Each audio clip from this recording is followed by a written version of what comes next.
반갑습니다. 송주준입니다. 오늘 정말 중요한 재판 결과가 3건이나 나왔습니다.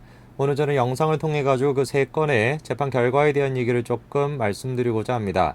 결론부터 일단 얘기를 조금 드리면은 3건의 재판 결과를 통해서 우리가 생각할 수 있는 것은 첫째, 그래도 이 나라에 아직까지 정의가 살아있구나. 그리고 둘째, 3건의 재판 결과가 문통에게는 불리해도 너무나 불리한 재판 결과들이다 라고 하는 것을 제가 말씀드릴 수 있을 것 같습니다.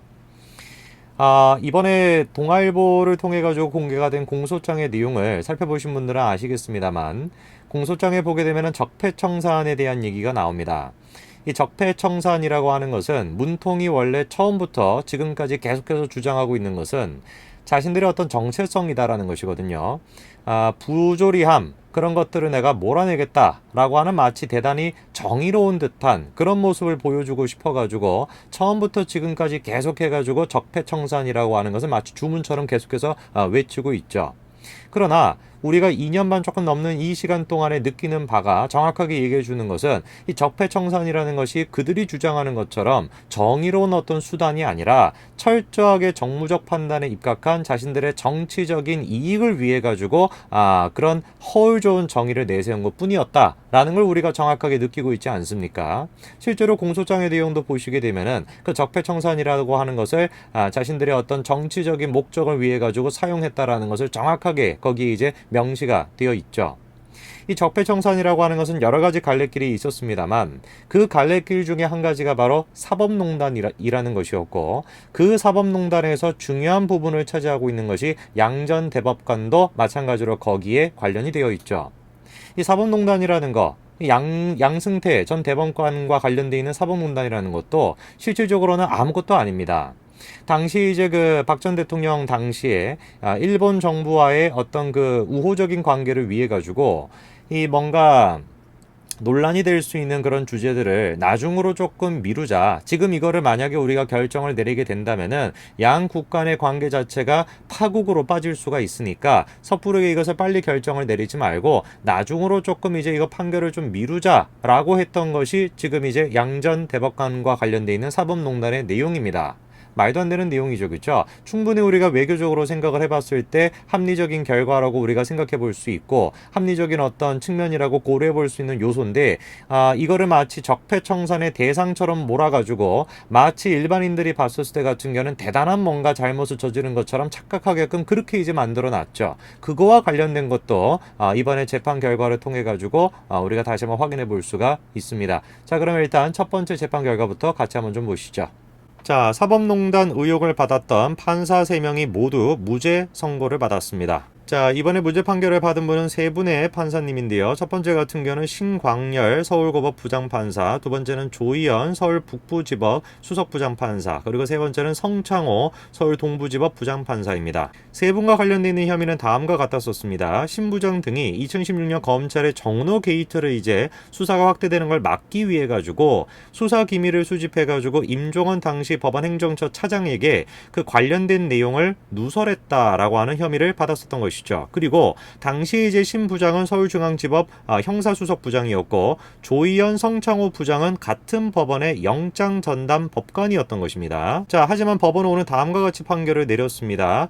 관련돼 있는 행위를 직무상 행위로 인정이 된다라고 판시를 한 것이죠. 그리고 공무상 비밀 누설 이거와 관련돼서도 비밀로서 유지하고 보호할 가치가 크다고 보기는 어렵다라고 하면서 영장 재판 과정에서 취득한 수사 기록을 외부로 누설하는 것을 사전에 공모했다는 증거가 부족하다며 공모 의혹도 인정하지 않았습니다. 자, 그래서 오늘 판결을 통해 가지고 사법농단의 주요 인물 재판 현안 중에서 유해용 그리고 신광열 조희연 성창호 부장판사는 무죄 판결을 지금 받은 상태이죠. 자, 그런데 이 세 분에 대한 오늘 판결을 통해 가지고 영향을 받을 재판이 무엇이냐? 양승태 전 대법관과 관련돼 있는 판결도 영향을 받을 수밖에 없습니다. 왜냐?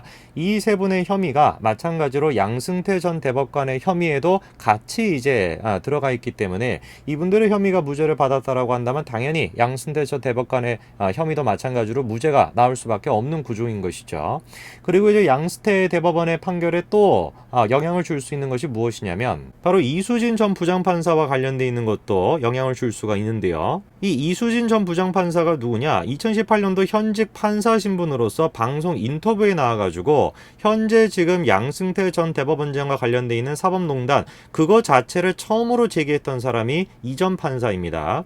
그리고 이제 그 얘기를 통해 가지고 법관 블랙리스트에 올랐다라고 이제 자기가 얘기를 했었던 사람이죠. 자, 그런데 이수진 전 부장판사의 주장과는 어긋나는 증언들이 지금 나오고 있는 상태입니다. 첫 번째 같은 경우는 학술대회 중단 요구를 거부했다라고 얘기를 했습니다만 알고 봤더니만 이탄희 씨가 얘기하는 것은 이수진 부장이 학술대회를 안 했으면 한다라고 얘기를 했다라는 것이죠. 그리고 또 마찬가지로 블랙리스트에 올랐다라고 하는 자신의 주장과는 다르게 그 리스트에 이수진 씨의 이름이 없는 것입니다. 그리고 또 세 번째 같은 경우는 비판을 해가지고 양승태 전 대법원을 비판해가지고 재판 연구관에서 밀려났다라고 자신이 주장을 했지만 동료 판사들의 얘기에 따르게 되면 업무 능력이 떨어졌던 것 뿐이다라고 얘기가 나오고 있는 것이죠. 자, 이런 상태다 보니까 애당초에 이제 그 사법농단이라는 것이 시작이 된 그 지점 또 조금 뭔가 우리가 의혹이 좀 들 수밖에 없는 것이고, 그리고 또 마찬가지로 양승태 전 대법원의 그 혐의 자체에 관련돼 있는 혐의의 판사 세 분이 오늘 무죄 판결을 또 받다 보니까 양승태 전 대법원의 판결에도 영향이 들 수밖에 있을 수밖에 없다라는 것입니다. 자, 그 다음에 또 이제 유의미한 두 번째 오늘의 판결은 무엇이었냐? 자, 바로 김기춘 전 비서실장과 관련돼 있는 화이트리스트에 대해 가지고 대법원이 판결을 다시 하라고 파기환송을 한 것이죠. 자, 재판부는 오늘 직권남용에 대해서는 인정을 했습니다만 1, 2심이 인정을 했었던 강요죄에 대해서는 무죄라고 판단을 오늘 내린 것입니다. 그래서 이번 판결을 통해 가지고 이 사법농단과 적폐청산이라고 하는 그 기조 자체가 조금씩 흔들리고 있다라는 걸 우리가 알 수가 있겠죠, 그렇죠? 자, 그리고 또 중요한 세 번째 판결은 무엇이었냐? 자, 바로 댓글 조작 드루킹과 관련돼 가지고 오늘 대법원 판결이 나왔는데요. 3년 확정이 됐습니다. 자, 드루킹과 관련돼가지고 3년 확정형이 나오다 보니까 당연히 이제 공모 혐의로 지금 이제 의혹을 받고 있는 이 바둑이도 마찬가지로 지금 불안할 수밖에 없죠. 이 바둑이와 관련된 혐의는 다음과 같은데요. 근데 이제 2심을 지금 앞두고 있는 상태입니다만 1심에서는 이미 죄가 인정이 됐었고, 근데 그 2심 지금 선고 같은 경우도 정기 인사 때문에 지금 지연이 되고 있는 상황입니다. 자, 그리고 바로 그 바둑이에게 1심에서 죄를 인정한 판사가 바로 성창호 부장판사죠. 당시 이제 성창호 부장판사가 바둑이에 대해 가지고 죄를 이제 인정을 하면서 공모를 했고, 그리고 또 마찬가지로 총영사직 자리를 이제 제안을 했던 거, 뭐 이런 거와 관련돼 가지고 이제 죄를 인정을 하지 않았습니까? 그래서 당시에도 완전히 그냥 난리가 났었죠, 그렇죠? 뭐 정청래 같은 사람들 나와가지고 무슨 또 뭐 촛불을 뭐 들고 뭐 어떻게 하자라는 등 뭐 이상한 또 얘기를 하고 난리를 쳤었는데, 이 성창호 부장판사의 오늘 무죄 판결이 의미가 있던 이유가 무엇이냐면은 당시에 이제 성창호 부장판사가 그런 판결을 내렸던 게 작년 1월인데요. 딱 한 달이 지나고 난 뒤에 기소가 됐던 것입니다. 그러니까 2016년도 일을 가지고 갑자기 그런 판결을 내리자마자 한 달이 지나가지고 기소가 됐던 것이죠. 자, 그렇기 때문에 당시 이제 성창호 부장판사는 야, 이거는 보복적으로 내린 기소다라고 이제 항변도 하기도 했습니다. 그런데 이제 오늘 성창호 부장판사에 대해서 무죄가 나온 것이 당연히 의미가 있을 수밖에 없겠죠. 그리고 성창호 부장판사가 1심에서 그렇게 이제 판결을 내렸던 거와 마찬가지로 오늘 대법원은 드루킹의 댓글 조작에 대해서 다음과 같이 판결을 내렸습니다. 대법원은 킹크랩 프로그램을 사용해가지고 뉴스 기사 댓글에 공감 비공감을 클릭을 하게 한 행위를 마찬가지로 죄가 있다라고 보고요. 그리고 노회찬 전 의원이 작성한 유서는 형사법에 따라가지고 증거 능력이 인정된다라고 하면서 정치자금 5천만 원을 준 것도 마찬가지로 죄가 있다라고 봤습니다.